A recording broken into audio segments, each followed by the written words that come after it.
আজি মোৰ শ্বুটিং নাছিলে, গতিকে মই আজি দিনটো ব্যস্ত হৈ থাকিলোঁ মোৰ এই মৰমৰ ডায়েৰীখন লৈ, য'ত মোৰ হিচাপ নিকাচৰ কথাও লিখা থাকে। আৰু ইয়াতে লিখিছিলোঁ আজি মই মনলৈ অহা দুটামান কথা আপোনালোকক শুনাওঁ বুলি ভাবিছোঁ। শুনিবচোন আৰু কেনে পালে অৱশ্যেই জনাব। আজি মই লিখিছিলোঁ মদাৰ ফুলক লৈ মোৰ মনৰ কিছু ভাৱ। শুনিবচোন দেই।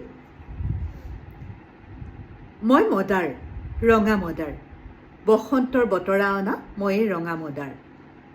কত যে উপমা, কত লাঞ্ছনা গঞ্জনা মোক লৈ, সাক্ষেপ নাই অকণো। নিজৰ সৰু পৃথিৱীখন লৈয়ে ব্যস্ত থাকোঁ মই। হাঁহি উঠে যেতিয়া কোৱা হয় মদাৰৰে ফুল হেনো পূজাটো নালাগে। কিন্তু ভগৱান হেনো সন্তুষ্ট হয় এডাল দুবৰি বন দি পূজা কৰিলেও। তেন্তে মোৰ ভুল ক'ত? কিয় মিছাতে অপবাদ দিয়া হয় মোক?